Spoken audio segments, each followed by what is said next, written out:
बंगाल के पर्यवेक्षक के तौर पर अमित शाह को पार्टी ने चुना।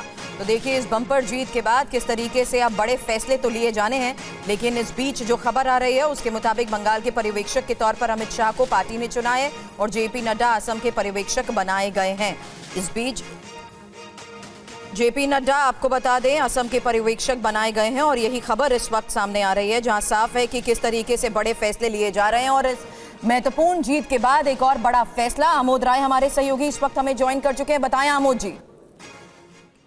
देखिए, गृह मंत्री अमित शाह को बनाया गया है पर्यवेक्षक और उनके साथ उड़ीसा के मुख्यमंत्री मोहन चरण मांझी को सह पर्यवेक्षक बनाया गया है। साथ ही असम का पर्यवेक्षक जेपी नड्डा को बनाया गया है और उनके साथ हरियाणा के मुख्यमंत्री नायब सिंह सैनी को सह पर्यवेक्षक बनाया गया है। दोनों ही जगह पर चूंकि हाई प्रोफाइल ये स्टेट्स है और बंगाल में जीत कहीं न कहीं गृह मंत्री अमित शाह के जो नीतियां हैं, उनके जो रणनीतियां हैं, उसका एक प्रतिफल माना जा रहा है। तो ऐसे में वहां का मुख्यमंत्री कौन हो, इसका निर्धारण गृह मंत्री अमित शाह के अंतर्गत हो, ये ऐसा पार्टी के संसदीय बोर्ड ने तय किया है। और आमोद जी आपकी आवाज नहीं आ रही है। आमोद राय हमारे सहयोगी हमें बता रहे हैं कि किस तरीके से बड़े फैसले हुए हैं। ऑब्जर्वर के तौर पर देखिए ये बड़ी खबर आपको बता रहे हैं, गृह मंत्री अमित शाह को बंगाल का पर्यवेक्षक और उड़ीसा के मुख्यमंत्री मोहन मांझी को पर्यवेक्षक नियुक्त किया गया है और असम के पर्यवेक्षक जेपी नड्डा को बनाया गया और सह पर्यवेक्षक नायब सिंह सैनी।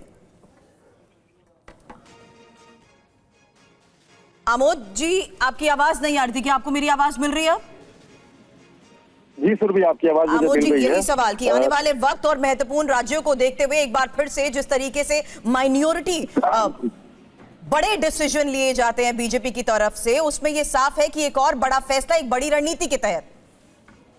निश्चित तौर पर देखिए, गृह मंत्री अमित शाह सामान्य तौर पे पर्यवेक्षक बनाकर किसी राज्य में नहीं भेजे जाते हैं, लेकिन इस बार बंगाल में उनको भेजे जाने के पीछे मुख्य कारण ये है कि चूंकि वहाँ के सारी नीतियों को बनाने में, रणनीतियों को बनाने में उनकी महती भूमिका थी और बंगाल को उनसे बेहतर कोई समझ नहीं सकता है। आपको मैं बताऊं कि 2014 में जब अध्यक्ष बने गृह मंत्री अमित शाह, तब से लेकर लगातार वो बंगाल में बीजेपी कैसे एस्टेब्लिश हो इसके लिए लगे हुए थे। और 2016 में बीजेपी जब 3 सीटें जीती थी, तब लोगों ने ये कहा कि अनावश्यक इसमें अपने ऊर्जा को बर्बाद किया जा रहा है। लेकिन आज जब बीजेपी जीत गई है 10 साल बाद, 2016 से 10 साल बीत गए और आज जब बीजेपी वहां जीत गई है, तो वहां कौन चेहरा होना चाहिए, कौन मुख्यमंत्री होना चाहिए, कैसी उसकी कैबिनेट होनी चाहिए और आगे की रणनीतियों को तय करने के लिए गृह मंत्री अमित शाह को बीजेपी ने नामित किया है। वहां पे जाएंगे और मुख्यमंत्री का चुनाव। जाहिर सी बात है, आने वाले वक्त में देखना होगा क्या बड़े फैसले अब सीएम पद को लेकर, कौन कौन से नाम इसको लेकर अब आगे तय किए जाते हैं। इस बारे में भी लगातार लेंगे आपसे जानकारी। आमोद जी